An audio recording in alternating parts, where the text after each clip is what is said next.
ഒരു നല്ല ഉമ്മ എന്ന് പറഞ്ഞാൽ, ഒരു നല്ല ഭാര്യ എന്ന് പറഞ്ഞാൽ അവൾക്ക് സൗന്ദര്യം ഉണ്ടാവേണ്ടത് നാട്ടുകാരെ മനസ്സിലല്ല, അവളുടെ ആണിന്റെ മനസ്സിലാ.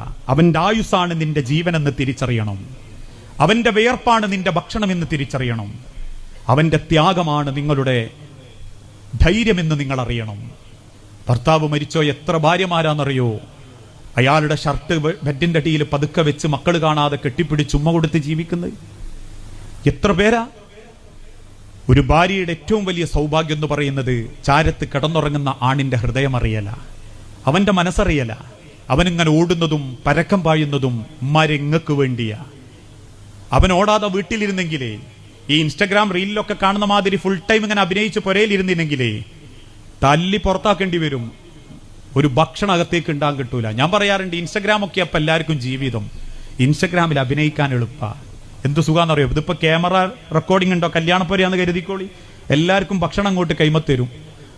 കിട്ടിയത് വാരി വലിച്ചിങ്ങനെ തിന്നുന്നതിന്റെ കൂട്ടത്തിലേക്കും ക്യാമറയായിട്ട് ഒരുത്തം വരിക. അപ്പൊ കാണാ കൊയ്ക്കാലൊക്കെ അവിടെ വെച്ച് പതുക്കെ തിന്ന് മുഖം പടച്ച് നല്ല വൃത്തിയിൽ നിൽക്കുക. എന്താ അതിൽ കുടുങ്ങാണ്ടിക്കെ?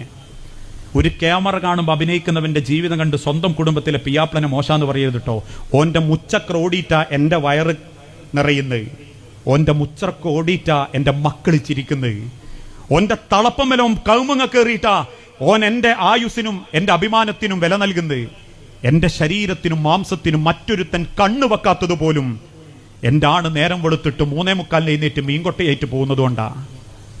സ്വന്തം ചാരത്ത് കടന്നുറങ്ങുന്ന ആണിന്റെ നെഞ്ചിന്റെ മിടിപ്പറയാൻ പറ്റിയിട്ടില്ലേ? പിന്നെന്ത് സൗന്ദര്യം, പിന്നെന്ത് ഭംഗിയാമാരെ.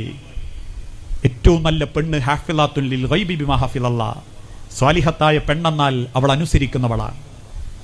അവൾ അള്ളാന്റെ ഭയത്തോടുകൂടി സ്വകാര്യതയും എന്തും ഭർത്താവിന് വേണ്ടി സൂക്ഷിക്കുന്നവളാണ്.